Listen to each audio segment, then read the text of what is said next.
नमस्कार, यो एभिन्यूज खबरको सङ्केत हो। तपाईँ अहिले एभिन्यूज@2 मा हुनुहुन्छ। म सुसन रामदाम। प्रारम्भमा मूल खबर। सत्ता गठबन्धनका नेता देउवा दाहाल र नेपाल बीच भेटवार्ता, राष्ट्रिय सभा निर्वाचनको समीक्षा र तीनै तहको निर्वाचनबारे छलफल। निर्वाचन कानुनको मस्यौदा तयार पार्न आयोगद्वारा छलफल सुरु। आवश्यक छलफलपछि मस्यौदा तयार पारेर गृह मन्त्रालय पठाइने। मस्यौदा तयार गर्नको लागि छुट्टै समिति छ। नेपालमा कोरोना विरुद्धको खोप अभियान सुरु भएको 1 वर्ष पुरा। 1,37,00,000ले लगाए पूर्ण मात्रा खोप।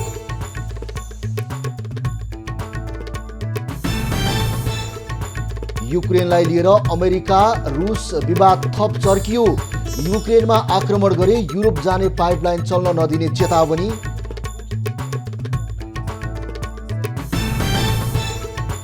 र रफाएल नाडाल अस्ट्रेलियन ओपन टेनिसको फाइनलमा इटालियन खेलाडी बेरेटिनी 3-1 को सेटमा पराजित।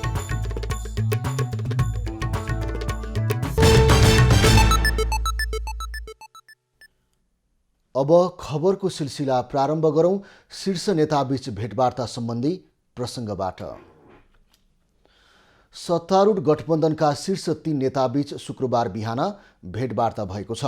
प्रधानमन्त्री निवास बालुवाटारमा प्रधानमन्त्री शेरबहादुर देउवा, माओवादी केन्द्रका अध्यक्ष पुष्पकमल दाहाल र नेकपा एकीकृत समाजवादीका अध्यक्ष माधव कुमार नेपाल बीच भेटवार्ता भएको हो। भेटमा बुधबार सम्पन्न राष्ट्रिय सभा निर्वाचनको समीक्षाका साथै आसन्न तीनै तहको निर्वाचनका सन्दर्भमा छलफल भएको बताइएको छ।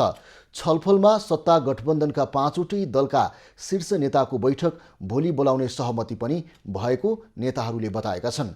भेटमा बिहीबार राष्ट्रपति विद्यादेवी भण्डारी र प्रधानमन्त्री देउवा बीच भएको छलफलका विषयका कुराकानी पनि भएको बताइएको छ। बिहीबार प्रधानमन्त्री देउवालाई शीतल निवास बोलाएर राष्ट्रपतिले स्थानीय निर्वाचन वैशाखमै गर्न दबाब दिएकी थिइन्। निर्वाचन आयोगले निर्वाचन कानुनको मस्यौदा तर्जुमा गर्न विभिन्न मन्त्रालयसँग छलफल गरेको छ। सरकारबाट कानुनको मस्यौदा तर्जुमा गर्न सैद्धान्तिक स्वीकृति दिएपछि आयोगमा शुक्रबार बसेको एकीकृत निर्वाचन निर्देशन समितिको बैठकमा कानुनको मस्यौदा तयार गर्ने विषयमा छलफल भएको हो। बैठकमा मन्त्री परिषद कार्यालयका कानुन सचिव, गृह सचिव, कानुन सचिव लगायतको सहभागिता रहेको थियो। निर्वाचन कानुनको विषयमा आयोगले आवश्यक छलफलपछि मस्यौदा तयार गरेर गृह मन्त्रालयमा पठाउने आयोगका प्रवक्ता शालिग्राम शर्मा पौडेलले जानकारी दिए। समितिको बैठक आज बसेको र यसले मस्यौदा तयारीको सन्दर्भमा मस्यौदा समितिलाई निर्देशन दिन्छ र यसको अलावा मस्यौदा तयार गर्नको लागि छुट्टै समिति छ र त्यो समितिको बैठक केही दिनपछि फेरि बस्नेछ। आयोगले 6 महिना अघि नै विधेयकको प्रारम्भिक मस्यौदा तयार गरी सैद्धान्तिक सहमतिका लागि गृह मन्त्रालय हुँदै मन्त्री परिषदमा पठाएको थियो। उक्त मस्यौदामा विदेशमा रहेका नेपालीलाई मतदान समावेश गर्ने विषय समेटिएको छ।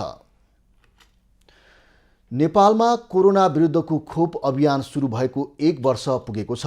खोप अभियान सुरु भएदेखि हालसम्म 3,04,75,589 मात्रा खोप लगाइसकिएको बताइएको छ।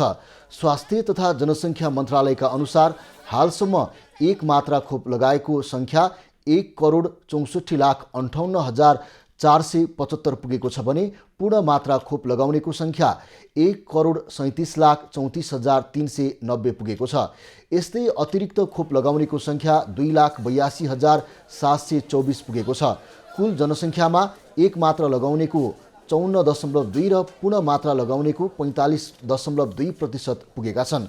लक्षित जनसङ्ख्यामा 1 मात्रा लगाउने 82.6 र पूर्ण मात्रा लगाउने 68.9% पुगेको छ। हाल 12 देखि 17 वर्ष उमेर समूह र सोभन्दा माथि सबै उमेर समूहका व्यक्तिलाई सरकारले निःशुल्क खोप दिँदै आएको छ। 1 वर्षदेखि 11 वर्षसम्मका बालबालिकाका लागि खोप अभियान छिट्टै सुरु गरिने जानकारी सरकारले गराएको छ। 2077 माघ 14 देखि अग्रपङ्क्तिमा खटिने स्वास्थ्य कर्मीका लागि कोरोना विरुद्धको कोभिड सिल्ड खोप लगाउन सुरु गरिएको थियो। कोरोना संक्रमण बढेपछि काठमाडौँ उपत्यकामा सार्वजनिक र निजी गाडीमा जोर बिजोर प्रणाली लागू गरिए पनि यसले कोरोना संक्रमण रोक्न सहयोग नगरेको पाइएको छ। जोर बिजोरका कारण सवारी साधनमा भिड बढ्दा झनै संक्रमण फैलने जोखिम बढेको जनस्वास्थ्यविदहरूले बताएका छन्। जोर बिजोर लागू भएपछि दैनिक गुड्ने गाडीको संख्या आधा घट्दा यसले कोरोना जोखिम झनै बढाएको व्यवसायीहरूको समेत भनाइ छ। संक्रमण रोकथामको लागि जोर बिजोर लागू गरिएको तर भिडभाड र चहलपहल अपेक्षा अनुसार नरोकिएको गृह मन्त्रालयले समेत जनाएको छ। जोर बिजोर लागू भएको 1 हप्ता भएकाले यसको असरबारे छलफल गरेर पुनर्विचार गर्ने निर्णय उपत्यकाका जिल्ला प्रशासन कार्यालयहरूले गरेका छन्। जोर बिजोर प्रणाली हटाउने बारे काठमाडौँ, भक्तपुर र ललितपुरका प्रमुख जिल्ला अधिकारी तयार देखिए पनि गृह मन्त्रालयले निर्णय गरिसकेको छैन। हिजो मात्रै काठमाडौँ उपत्यकामा जोर बिजोर नियम उल्लङ्घन गर्ने 688 गाडी कारबाहीमा परेका थिए। कोरोना महामारी नियन्त्रण र रोकथामको लागि व्यवस्थित ढङ्गले काम हुन नसकेको भन्दै जनस्वास्थ्यविदहरूले चिन्ता व्यक्त गरेका छन्। कोरोनाबाट बच्नको लागि अचूक मानिएको खोपको सहज उपलब्धतामा सरकारले ध्यान दिनुपर्ने उनीहरूको भनाइ छ। नै दिएन। जहिले पनि अस्पतालहरू कसरी उपचार गर्ने भन्ने बारेमा बढी चिन्तित रह्यो। तर यस्तो किसिमको महामारी फैलिँदाखेरि के गर्ने, यस्तो किसिमको महामारी नफैलियोस् भनेर पहिलादेखि नै जनतालाई जागरुक कसरी गराउने भन्ने बारेमा कहिले पनि छलफल भएन। त्यसै कारणले गर्दाखेरि अहिलेको यो अवस्था आएको हो। नेपालमा कोरोना सुरु भएको 2 वर्षको समयमा पनि कोरोना नियन्त्रण, रोकथाम र उपचार अझै सहज हुन नसकेको कतिपयको भनाइ छ। उनीहरूले सम्बन्धित सबै पक्षसँगको छलफल र सहकार्यको लागि सरकारलाई सुझाव पनि दिएका छन्। संक्रमण अर्थात् महामारी नियन्त्रणको लागि रणनीति हुनुपर्छ। हामीहरूसँग त्यो स्ट्राटेजी चाहिँ छैन। स्ट्राटेजी नहुनाले नै हामी धेरै पटक धेरै ठाउँमा हामी चुकेका छौँ। परीक्षणलाई हामीले समुदाय स्तरमै निःशुल्क रूपमा चाहिँ सुरुदेखि नै गर्नु पर्थ्यो, त्यो हामीले गर्न सकेनौँ। कोरोना महामारी अझै टरी नसकेकाले थप र प्रभावकारी योजना बनाएर सरकारले कार्यान्वयनमा ढिलाइ गर्न नहुने विज्ञहरूको भनाइ छ। राष्ट्रिय योजना आयोग केन्द्रीय तथ्याङ्क विभागले हालै मात्र सार्वजनिक गरेको जनगणना 2078 को विवरण अनुसार पर्वतका केही स्थानीय तहहरूमा मतदाताभन्दा जनसङ्ख्याको विवरण धेरै देखिएको छ। पर्वतको मोदी गाउँपालिका र फलेवास नगरपालिकामा जनसङ्ख्याको विवरणभन्दा मतदाता विवरण बढी देखिएको हो। जिल्ला निर्वाचन कार्यालय पर्वतले 2078 पौष मसान्तसम्म अद्यावधिक गरेको मतदाता विवरण र हालै सार्वजनिक भएको जनगणनाको प्रारम्भिक नतिजा अनुसार पर्वतको फलेवास नगरपालिकाको गणना भएको जनसङ्ख्या 20,726 रहेको छ भने मतदाता सङ्ख्या 23,415 रहेको छ। तर नगरपालिकाले भने सङ्कलन गरेको तथ्याङ्क अनुसार 34,572 जनसङ्ख्या रहेको छ। तथ्याङ्क विभागको विवरण भन्दा फलेवासको जनसङ्ख्या 14,000ले फरक आएको छ। करिब 20,000 जनसङ्ख्या, 20,000 समथिङ मात्रै फलेवासमा जनसङ्ख्या छ भनेर प्रारम्भिक तथ्याङ्क बनायो। त्यो हिसाबले हामीले तथ्याङ्क लिएको र अहिले सङ्घीय सरकारले लिएको तथ्याङ्कमा करिब 14,000 का चाहिँ फरक पर्यो। मोदी गाउँपालिकाको जनगणना 2078 अनुसारको जनसङ्ख्या विवरण 14,018 रहेको छ भने मतदाताको सङ्ख्या 19,579 रहेको छ। मोदी गाउँपालिकामा पनि जनसङ्ख्या विवरण भन्दा मतदाता 1,581ले धेरै रहेको तथ्याङ्कले देखाएको छ। अन्य पालिकाहरूमध्ये महाशिला गाउँपालिका, बिहादी गाउँपालिका र पैजो गाउँपालिकामा पनि थोरै सङ्ख्याले मात्रै जनसङ्ख्याको विवरण मतदाता सङ्ख्याभन्दा बढी रहेको पाइएको छ। जनगणना अक्सर बसोबासका आधारमा गरिएकाले पालिका स्तरको तथ्याङ्कमा फेरबदल आएको जिल्ला जनगणना कार्यालय पर्वतले जनाएको छ।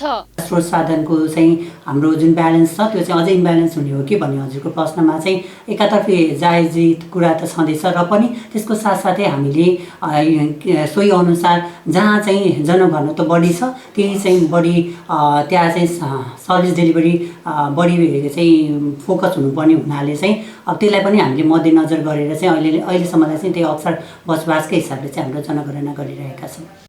पर्वतको तथ्याङ्क अनुसार 2068 सालको जनसङ्ख्या विवरण भन्दा 2078 को जनसङ्ख्यामा कमी आएको छ। पर्वतमा 2068 सालमा 1,45,667 जनसङ्ख्या कायम भएको थियो। यो पटक प्रारम्भिक तथ्याङ्क अनुसार 1,32,352 सङ्ख्या कायम भएको छ। समग्रमा 13,315 ले यस पटक जनसङ्ख्या घटेको तथ्याङ्कमा देखिएको छ। पर्वतबाट महेन्द्र जीसीको रिपोर्ट। गन्धर्व जातिको पहिचानका रूपमा रहेको सारङ्गीका साथै नेपालका अन्य मौलिक बाजाहरू बिस्तारै लोप हुँदै गएको छ। पछिल्लो समय केही नयाँ पुस्ताहरू यसको संरक्षणमा जुटेका छन्। यसको संरक्षणको लागि विभिन्न अभियान सञ्चालन हुन थालेका छन्।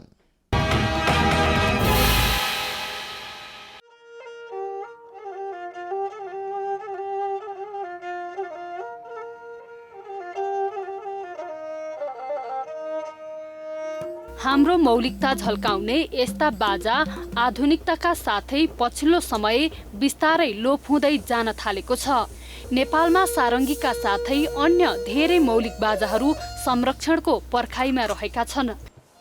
सारङ्गी बजाउने सिप भएका गन्धर्व समुदायप्रति राज्यको व्यवस्थाले गर्दा गन्धर्व जाति पेसा नै परिवर्तन गर्न थालेका छन्।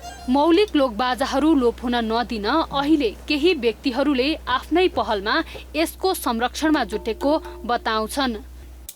साह्रो यो दिनमा एउटा सारङ्गी खोल्न पनि गाह्रो पर्छ कि भित्रको मात्र फिनिसिङ गर्न एक दिनमा सक्दैन। फुल फिनिसिङ गर्नलाई मैले जुन फिनिसिङ गर्छु त्यो सारङ्गी बज्ने तयार बनाउनको लागि चाहिँ एक हप्ता लाग्छ। भनेर प्रायः स्कुलमा बच्चालाई सिकाउन युज हुन्छ। अनि आएपछि भनेको त चाडपर्व पनि बच्चा नि त गाउँघरमा कोरोनाले गर्दा के भन्यो पहिला 5-7 जना स्टाफहरू थियो, 7 जना स्टाफले काम गर्नुहुन्थ्यो। अहिले व्यापार छैन, स्कुलहरू बन्द छ, दोहोरी रेस्टुरेन्ट बन्द छ, त्यसले गर्दा त्यति व्यापार छैन। नेपालको मौलिक बाजाको रूपमा छुट्टै अस्तित्व बोकेको सारङ्गीको महत्त्व र यसको जगेर्नाका लागि नयाँ पुस्ताको सक्रियता सराहनीय छ। सूचना, सङ्गीत र मनोरञ्जनमा अत्याधुनिक प्रविधिको विकास हुनु राम्रो पक्ष हो। तर मौलिक वाद्य सामग्रीको संरक्षणको अभावले यस पेसामा संलग्नहरू विस्थापित हुँदै गएका छन्। सालको काठ प्रयोग गरी बनाइने सारङ्गी सामग्रीको अभावले पनि लोप हुँदै गइरहेको छ। सारङ्गी जस्तै अन्य बाजाहरू दमाहा, ढोलक, सहनाई लगायतका नेपाली वाद्य यन्त्रहरू लोप हुँदै गएको प्रति यस पेसामा लागेकाहरू चिन्तित छन्। बजाएका धुन सारा नेपालीहरूले रुचाउनु भएको पनि छ। नेपाल सरकारबाट सारङ्गीको जगेर्नाको लागि कुनै पनि मसँग प्रश्न न उत्तर न खोजी कुनै पनि केही चिज आएको छैन। कला र संस्कृति देशको पहिचानसँग जोडिएको हुन्छ। यसको संरक्षणमा नयाँ पुस्ताको चासो बढे पनि सरकारले यसको प्रवर्धनका लागि छुट्टै योजना बनाउनु आवश्यक छ। विदेशी बजारमा पनि उच्च माग रहेको यस्ता वाद्यवादनलाई व्यावसायिक रूपमा अघि बढाउने हो भने यसबाट रोजगारीका साथै आर्थिक क्षेत्रमा पनि टेवा पुग्ने देखिन्छ। क्यामेरामा कुमार मानन्धरका साथ सन्दीपा चौलागाई, काठमाडौँ।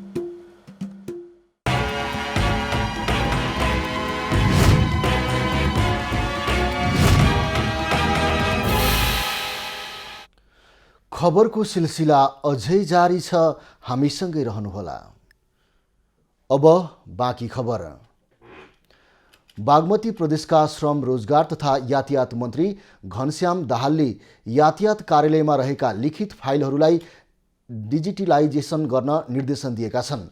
शुक्रबार काठमाडौँको गुर्जुधारा स्थित यातायात कार्यालयको अनुगमन गर्दै मन्त्री दाहालले यातायात कार्यालयमा रहेका अस्तव्यस्त फाइलहरूले अबका दिनमा ठूलो समस्या सिर्जना गर्ने भन्दै व्यवस्थित बनाएर लैजानुपर्ने बताए। मन्त्री दाहालले यातायात कार्यालयबाट तत्काल त्यो कुरा सम्भव नभए निजी क्षेत्रलाई टेन्डर आह्वान समेत गरेर लिखित फाइलहरू अनलाइनमा परिणत गर्नुपर्ने बताए। एउटा कार्यविधि बनाएर यो सूचना निकाल्छौँ र उनीहरूलाई टेन्डर मार्फतै प्रक्रिया पुर्याएर लिन पर्यो, नत्र फेरि गाह्रो छ। सरकारी पैसा यो ढड्डा अहिले जुन रूपमा रहेछ यसले भोलि सबैलाई यही रूपमा रह्यो भने तपाईँहरूलाई लहर्छ। यहाँ दुःखवासी त लहर्छन् नि, गाली गर्छन् नि, जनताले गर्दैन। अनि हामीलाई पनि राज्य सरकार भने यस्तो भनेपछि त अनि हामी पनि त गाली खाने भइहालिन्छ। त्यही भएर नयाँ चेत दिउँ हामीले। मन्त्री दाहालले यातायात कार्यालयमा बिचौलियाहरूका कारण इमान्दार कर्मचारीहरूले पनि दोष पाइरहेको भन्दै बिचौलियालाई कार्यालयमा प्रवेश गर्न नदिन सचेत गराए। निर्माणाधीन गौतम बुद्ध अन्तर्राष्ट्रिय विमानस्थलको परीक्षण उडानको पूर्व तयारीका लागि थाइल्यान्डको प्राविधिक टोली भैरवा आइपुगेको छ। आयोजनाको मौसम, सञ्चार र विमानको दिशा पत्ता लगाउने संयन्त्र निर्माण कार्य ICB-2 को ठेक्का लिएको थाइल्यान्डको एरोथाई कम्पनीका 4 जनाको प्राविधिक टोली भैरवा आइपुगेको हो। टोलीले विमानस्थलमा जडित विभिन्न उपकरणको जाँच गरी परीक्षण उडान सुनिश्चित गर्ने बताइएको छ। टोली गौतम बुद्ध अन्तर्राष्ट्रिय विमानस्थलको परीक्षण उडान गरेर फर्कने बताइएको छ। परीक्षण उडानका लागि धावन मार्ग जाँच र विमानस्थल सञ्चालन गर्न नेपाली टोलीलाई तालिम पनि यही टोलीले दिनेछ। थाइल्यान्डको टोलीले प्रारम्भिक काम गरेपछि अमेरिकी प्राविधिक टोली र परीक्षण उडानको लागि अन्तिममा अस्ट्रियन टोली आउने विमानस्थल कार्यालयले जनाएको छ। विमानस्थललाई थाई रूपमा सञ्चालन गर्न प्राविधिक टोलीलाई तालिम दिने काम माघ 2 गतेदेखि नै भैरवामा सुरु भइसकेको छ। ऐतिहासिक तथा पुरातात्विक महत्त्व बोकेका काठमाडौँ उपत्यकाका ढुङ्गे धारा लोप हुँदै गएका छन्। कुनै समय उपत्यकामा खानेपानीको प्रमुख स्रोत रहेका ढुङ्गे धारा संरक्षणको अभावमा लोप हुने अवस्थामा पुगेका हुन्। पछिल्लो समय उपत्यकामा बढ्दो जनसङ्ख्या र अव्यवस्थित बस्ती विकासका कारण परम्परागत प्रविधि र कलात्मक शैलीमा निर्माण गरिएका ढुङ्गे धाराहरू भत्काइएका छन्। केही संरक्षण र जीर्णोद्धारको अभावमा रहेका छन्। काठमाडौँमा मात्रै 204 वटा ढुङ्गे धाराहरू भएकोमा अधिकांशमा अहिले पानी नआउने समस्या छ। कतिपय ढुङ्गे धाराहरू पुरेर र भत्काएर घर निर्माण गरिएका छन्। ऐतिहासिक महत्त्व बोकेका ढुङ्गे धाराहरू पुनः स्थापना गर्न र संरक्षण गर्न आफूहरू लागि परेको महानगरपालिकाको भनाइ छ। 60-70 वटा मुख्य ढुङ्गे धाराहरू चाहिँ छन्। ढुङ्गे धाराहरू छन् तर चाहिँ पानी नआउने ढुङ्गे धारा हो। तैपनि हामीले चाहिँ संरक्षण गर्नको लागि चाहिँ जस्तै सौम्य क्षेत्रमा पनि 6-7 वटा ढुङ्गे धारा छ। हामीले त्यो पनि हामीले चाहिँ संरक्षण गरेर चाहिँ कमसेकम हिजोको ढुङ्गे धारै भनेर चाहिँ त्यहाँ सम्पदा संस्कृति बचाउनको निम्ति त्यो राखेका छौँ। महानगरपालिकाले ढुङ्गे धाराको संरक्षण गरिरहेको र बजेट व्यवस्था गरिएको बताए पनि अहिलेसम्म कार्यान्वयन हुन सकेको छैन। उपत्यकाका 3 जिल्लामा 365 वटा ढुङ्गे धारा रहेकोमा 82 वटा लोप भइसकेका छन्। मल्लकालीन समयका ढुङ्गे धाराहरू अहिले जीर्ण अवस्थामा छन्। पुराना समयका ढुङ्गे धारा नेपालको सम्पदा हुन्। यसको संरक्षणमा सम्बन्धित निकायका साथै स्थानीयले पनि ध्यान दिनु जरुरी छ। 9-10औं शताब्दीको त्यति पहिलाको यो चाहिँ ढुङ्गे धाराहरू, पाटी पौवाहरू, मठ मन्दिरहरू, सबै देवालयहरू छ। त्यसलाई चाहिँ हामीले जगडा गर्नुपर्छ र त्यसको महत्त्व अब आउने दिनहरूमा त्यसको अझै झन् झल्काएर लैजानुपर्छ भन्ने हिसाबले चाहिँ हामीले भएको अब जस्तै ढुङ्गे धारा अहिले तपाईँले देख्नु भएको छ। स्थानीयहरू जागरुक भएर यसलाई बचाउनु पर्यो र यसलाई अब के कसरी विकास गर्न सकिन्छ, जस्तै यसको रङ रोगन हुन्छ कि मर्मत कार्य हुन्छ कि यसको लागि बजेटहरू वडाबाट सरकारबाट चाहिँ हामीले त्यो वातावरण चाहिँ हामी सबै मिलेर गर्नु पर्यो।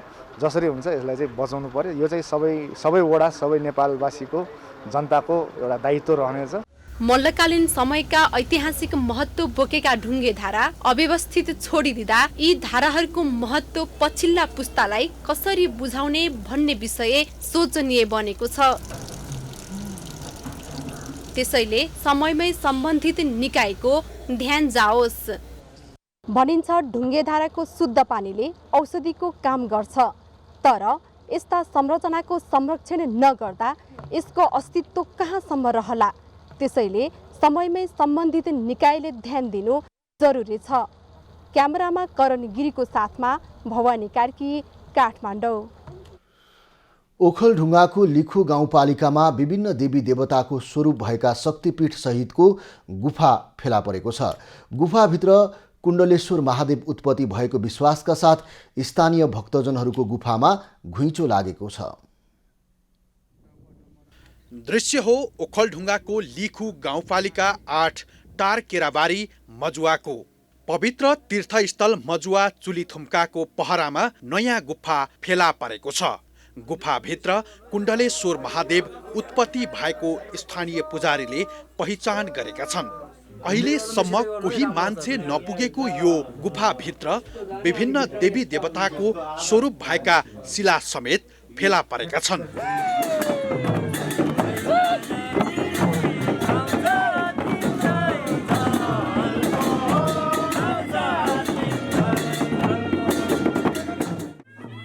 स्थानीयले सो स्थानमा अलौकिक शक्ति भएको सपना देखेपछि गुफाबारे खोजी सुरु भएको थियो। गुफा पत्ता लागेपछि सुरुमा भित्र छिर्न स्थानीयहरू डराएका थिए। भित्र जान हामी डराइसकेपछि त्यहाँबाट महादेवले भन्नुभयो, त्यहाँ दाइ कामेर नडरा, हामी भगवान मात्रै छौँ भित्र, यहाँ केही छैन, तँलाई केही हुन दिन्न, आइज दर्शन गर भनेर भन्नुभयो। महादेव स्थानमा बाक्लो जङ्गलले ढाकिएको थुम्को छ। थुम्कोको टाकुरामा पश्चिमतिर फर्केको एउटा ठुलो चट्टानको गुफा छ। त्यही गुफालाई कुण्डलेश्वर महादेव गुफा नाम राखिएको छ। गुफाभित्र प्रवेश गरेपछि करिब 15 फिट तल समथर ठाउँ छ, जहाँ 30 जना भन्दा बढी मानिस अटाउन सक्छन्। गुफाभित्र रहेका चट्टानहरूमा गाईका थुन, गाईका खुट्टाको छाप, सर्पको आकार, विष्णु भगवान, गणेश, पार्वती लगायत 100 भन्दा बढी आकृति देख्न सकिन्छ। ढुङ्गामा भएका आकृतिका आधारमा देवी देवताहरूको नामाकरण गरिएको छ। उहाँ परमेश्वरीको थान घुमेर अनि पम्पा दिएर अनि भित्र गएर बकपत्र गर्नुभयो। भगवानले म यो देवा हुँ भनेर, भगवान हुन् भनेर उहाँले देखाउनु भयो, बकेर भन्नुभयो। गाउँमा एकाएक कुण्डलेश्वर महादेव उत्पत्ति भएको थाहा भएपछि महादेव र गुफा हेर्न जानेको घुइँचो नै लागेको छ। सुन्दर मनमोहक प्राकृतिक श्रृङ्गारले भरिपूर्ण एवं विभिन्न आश्चर्य लाग्दा आकर्षक प्राकृतिक आकृतिका चट्टानले सजिएको कुण्डलेश्वर महादेव गुफा मन्दिरको दर्शन गरेमा दुःख हट्ने, पदोन्नति हुने, निरोगी हुने र मनोकांक्षा पूरा हुने जस्ता जनविश्वास गरिएको छ। कुण्डलेश्वर महादेव स्थान भनेर घोषणा गरिएको यो स्थल धार्मिक गन्तव्यका रूपमा विकसित हुँदैछ। क्यामेरामा बसन्त पौडेलको साथमा सरोज पौडेल, लिखु गाउँपालिका, ओखलढुङ्गा। बागलुङ बजारमा 1 दशक अघि जडान गरिएको सीसी क्यामेरा सडक विस्तारका कारण हटेपछि चोरी र अपराधका घटना बढ्न थालेको छ। बागलुङ नगरपालिका र बागलुङ उद्योग वाणिज्य सङ्घको सहकार्यमा सीसी क्यामेरा जडान गर्ने योजना फेरि अघि बढेको छ। गण्डकी प्रदेशको ठूलो व्यापारिक केन्द्र बागलुङ बजारभित्र आपराधिक घटना न्यूनीकरणका लागि सीसी क्यामेरा जडानको कार्य अघि बढेको छ। 1 दशक अगाडि जडान गरिएको सीसी क्यामेरा सडक विस्तारसँगै क्षति पुगेको थियो। बागलुङ नगरपालिका कार्यालय, बागलुङ उद्योग वाणिज्य सङ्घ, जिल्ला प्रहरी कार्यालय, जिल्ला ट्राफिक प्रहरी कार्यालयको सक्रियतामा बजार सुरक्षित राख्नका लागि सीसी क्यामेरा जडानको योजना अघि बढेको हो। हामी स्थलमा गएर चाहिँ लोकेसन तय गरिसकेका छौँ। हामीले चाहिँ 200 भन्दा बढी सीसी क्यामेरा राख्नको लागि मोनिटरको र चाहिँ यो बागलुङ केबल टिभीसँग सहकार्य गरेर त्यो केबलबाटै सीसी क्यामेरा राख्न मिल्ने भएको हुनाले चाहिँ छिटोभन्दा छिटो हामी पहलमै छौँ। बागलुङ बजारभित्र हुने चोरी, अपराध र सवारी दुर्घटनाको घटना बढ्दै जाँदा सीसी क्यामेरा नहुँदा अनुसन्धानमा समेत बाधा परिरहेको जिल्ला ट्राफिक प्रहरी कार्यालयको भनाइ छ। कुनै बेला दुर्घटना भयो, गाडीहरू चाहिँ हिट एन्ड रन हुन्छ, त्यो अवस्थामा सबै ठाउँमा प्रहरी त हुँदैन। त्यो भएर चाहिँ सीसी क्यामेरा भइदियो भने कसैको सामान हरायो, दुर्घटना भयो, अनावश्यक चाहिँ त्यस्तो हरकतहरू बजारमा भए अनि हरकत गर्ने व्यक्ति पनि डराउँछ। अनि सवारी चालक पनि अब सीसी क्यामेरा छ है भनिसकेपछि अलिक सतर्क भएर चलाइदिनुहुन्छ। त्यो भएको हुनाले सीसी क्यामेरा एकदमै अति नै आवश्यकता छ बजारमा। अपराध न्यूनीकरणमा समेत प्रविधिले साथ दिने भएकाले यसतर्फ सबैको हातेमालो हुनुपर्ने स्थानीयको भनाइ छ। सीसी क्यामेरा भयो भने चोकहरूमा, बाटोमा कमसेकम सीसी क्यामेरा भयो भने चोरी नरोकिए तापनि कमसेकम चोरी गर्ने अभियुक्त चाहिँ नि सहजै भेटिन सक्छ भन्ने हाम्रो बुझाइ छ। हुँदैको क्यामेराहरूले पनि काम गरिरहेको छ नि हाम्रोमा है। तपाईँको मेरै सन्दर्भमा हेर्दा 2 वर्ष अगाडि मेरो अगाडिबाट हराएको बाइक करिब 3 लाख रुपियाँको बाइक चोरी भएर गयो होइन। सीसी क्यामेराले भएको भए राम्रो व्यवस्थित क्यामेराहरू भएको भए त्यो दुःखद घटना हुने थिएन, अरू अन्य घटनाहरू घटिरहेछन्। बागलुङ नगरपालिकाको 15 लाख, बागलुङ उद्योग वाणिज्य सङ्घको 5 लाख, बैंकर समूहको 5 लाख र सहकारी संस्थाको 5 लाख गरी 30 लाख लगानीमा 90वटा सीसी क्यामेरा जडान गर्ने योजना छ। मुख्य बजार क्षेत्र चाहिँ प्रवेश नाकाहरूलाई नै आधार भन्दा करिब 90वटा सीसी क्यामेरा लाग्ने अनुमान गरिएको छ। अध्ययन गर्दा त्यो खालको देखिएको छ। त्यो बाहेक अहिले प्राथमिकतामा परेका क्षेत्रहरूलाई आधार मान्दै क्रमशः जोड्दै जाने चाहिँ लक्ष्य छ। बागलुङ नगरपालिका, बागलुङ उद्योग वाणिज्य सङ्घ, बागलुङ सदरमुकाममा रहेका 2 दर्जनभन्दा बढी निजी बैंक तथा वित्तीय संस्था, 3 दर्जनभन्दा बढी सहकारी संस्था मिलेर सुरक्षित बागलुङ बनाउन सीसी क्यामेरा जडान गर्ने अभियानमा लाग्ने प्रतिबद्धता जनाएका छन्। राजेश चन्द्र राज भण्डारी, बागलुङ। आन्तरिक हवाई यात्रुको बढी जमघट हुने त्रिभुवन विमानस्थलमा स्वास्थ्य सावधानी अपनाएको पाइँदैन। आन्तरिक उडान सामान्य प्रभावित हुँदा पनि यात्रुहरूको भिड लाग्ने गरेको विमानस्थलमा स्वास्थ्य मापदण्ड तथा सामाजिक दूरीको पालनामा कडाई नगरिँदा कोरोना संक्रमणको जोखिम बढेको छ। कोभिड-19 महामारीको जोखिमलाई दृष्टिगत गर्दै सरकारले आन्तरिक हवाई उडान यात्रुलाई अनिवार्य खोप कार्डको व्यवस्था गरेको छ। कोभिड-19 संकट व्यवस्थापन समन्वय केन्द्रको बैठकले गत माघ 3 गते आन्तरिक हवाई उडान खोप कार्ड हुने यात्रुलाई मात्र बोर्डिङ पास उपलब्ध गराउने व्यवस्था मिलाउने निर्णय गरेको हो। तर संस्कृति, पर्यटन तथा नागरिक उड्डयन मन्त्रालयको व्यवस्थाका कारण अहिले विमानस्थलमा यात्रुको निकै भिड देखिन्छ। सरकारले तेस्रो लहर कोरोनालाई कम गर्न भिडभाड जन्य गतिविधि र सार्वजनिक स्थानमा मेला तथा भिडभाड नगर्न आग्रह गर्दै 25 जना भन्दा बढी भेला नहुन सीमा तोकेको छ। तर यो समेत यहाँ देख्न पाइँदैन, जसका कारण त्रिभुवन विमानस्थल भने उच्च जोखिममा रहेको पाइएको हो। सरकारले खोप सबैलाई उपलब्ध नगराउने, एयरपोर्टमा इन्ट्री हुँदाखेरि खोप कार्ड नभइकन इन्ट्री पनि गराएन आज, होइन? कतिजना नलगाएको पनि त हुनुहुन्छ नि त। सर्वसुलभ पनि छैन र सामाजिक दूरीको त तपाईँ कुनै व्यक्तिगत दूरी नै छैन नि यहाँ त। देशका विभिन्न स्थानमा जाने यात्रुहरूको चाप र भिडभाडका कारण उच्च जोखिममा आन्तरिक हवाई उडान रहेको छ। सामाजिक दूरी कायम गर्नुपर्ने, भिडभाड कम गरेर जानुपर्ने, कोरोनाको जोखिम न्यूनीकरण गरी यात्रु वर्गले विमानस्थलको प्रयोग गर्नुपर्ने बताएको भए पनि व्यवस्थापनको कमजोरीका कारण जोखिम मोलेर यात्रा गर्न बाध्य भएको यात्रुको गुनासो छ।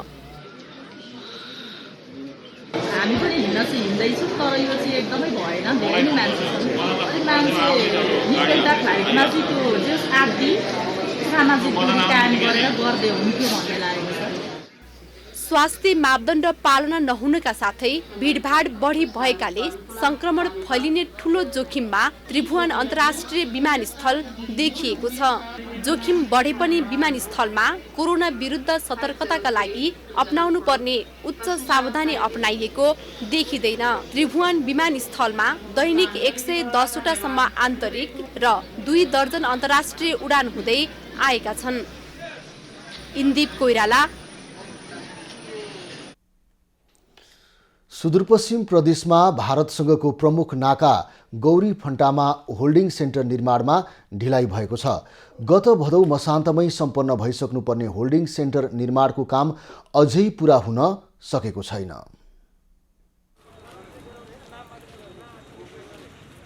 भारतसँगको प्रमुख नाका गौरी फन्टा नजिक गत भदौ मसान्तमै 28 करोड 81 लाख बजेटमा नेपाली सेनाले होल्डिङ सेन्टर बनाउन हनुमान कन्स्ट्रक्सनसँग निर्माण सम्झौता गरेको थियो। सम्झौता अनुसार भदौ मसान्तमै होल्डिङ सेन्टर निर्माण भइसक्नु पर्ने हो, तर 30% काम अझै बाँकी छ। होल्डिङ सेन्टरका 59 वटा ब्लक मध्ये 32 वटाको काम अन्तिम चरणमा पुगेको छ। निर्धारित अवधिमा काम पूरा नभएपछि पुस मसान्तसम्म म्याद थप गरिएको थियो। तैपनि काम सम्पन्न नभएपछि सीमानाकामा स्वास्थ्य चेक जाँचमा समस्या भएको छ। एउटा आउने रेसियो यो 1-1.5 हप्तामा चाहिँ बढ्दो क्रममा छ।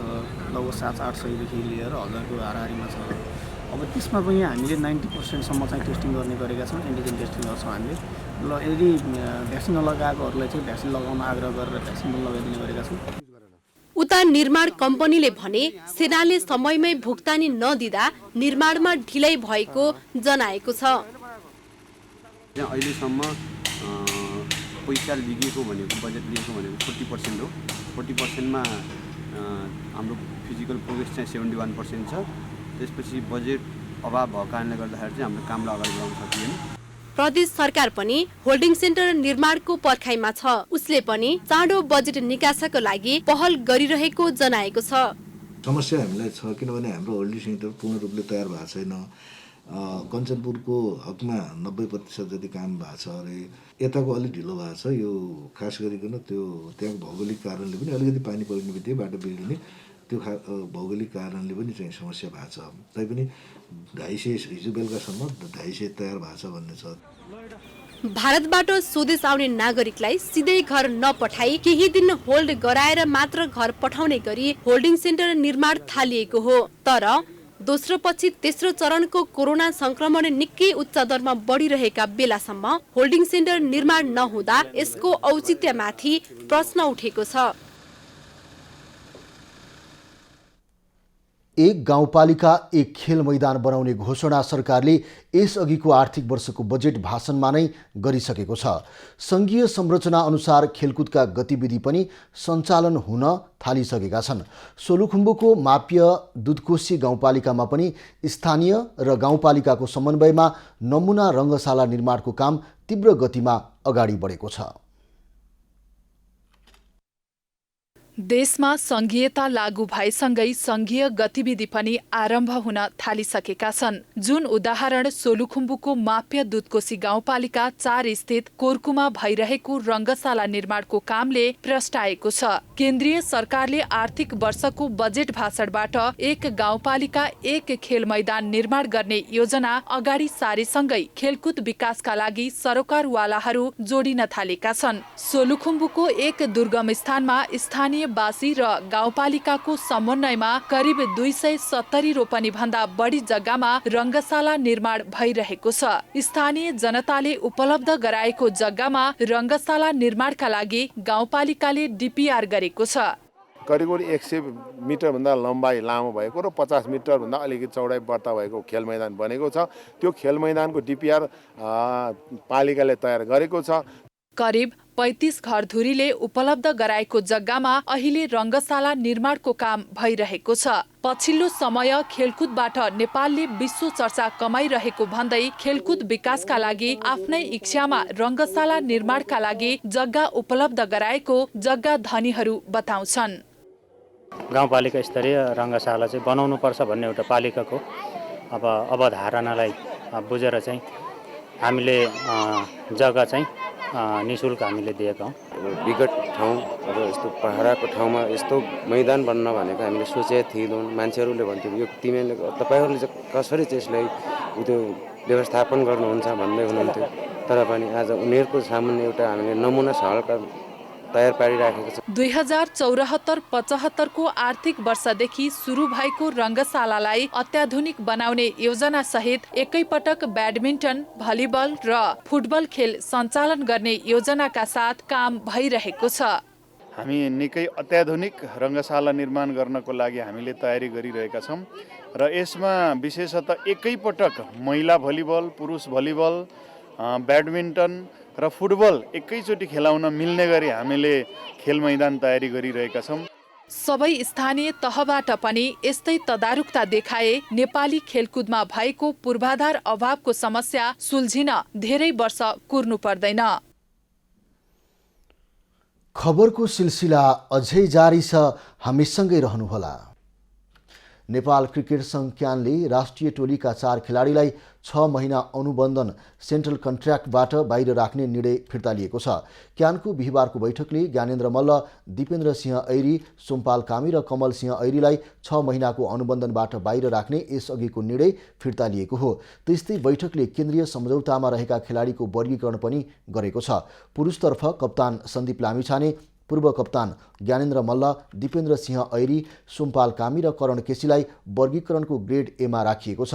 कुशल भुर्तेल, आसिफ शेख, शरद भेस्वाकर, आरिफ शेख, अविनाश बोहरा र विनोद भण्डारी ग्रेड बी तथा कुशल मल्ल, रोहित कुमार पौडेल, कमल सिंह ऐरी, विक्रम सोब, साहब आलम, सुसन भारी र पवन सर्राफलाई ग्रेड सीमा राखिएको छ। महिलातर्फ कप्तान रुबिना छेत्री, उपकप्तान सीता राणा मगर, इन्दु वर्मा, काजोल श्रेष्ठ र करुणा भण्डारीलाई ग्रेड एमा राखिएको छ। सरिता मगर, कविता कुँवर, अफसरी बेगम, सरस्वती चौधरी, शबनम राई, ज्योति पाण्डे ग्रेड बीमा तथा डली भट्ट, कविता जोशी, सङ्गीता राई, रोमा थापा, अस्मिना कर्मचार्य, ममता चौधरी र बिन्दु रावललाई क्यानले ग्रेड सीमा राखेको छ। अब पालो एभिन्यूज एट मौसमको।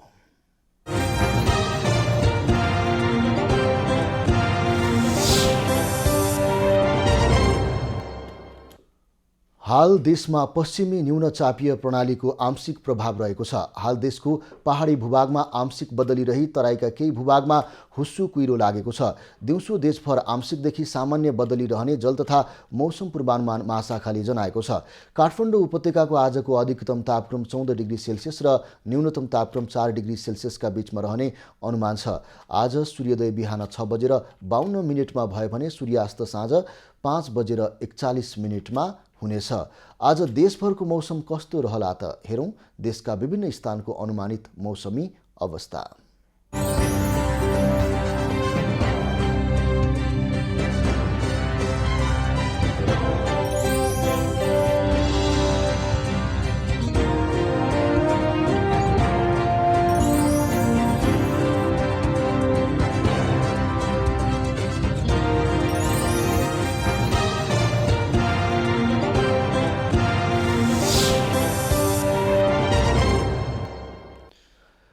अहिलेलाई खबरको क्रम यति नै। एभिन्यूज खबरका यी सहित अन्य विस्तृत खबरको लागि www.avenews.tv लगइन गर्न सक्नुहुनेछ।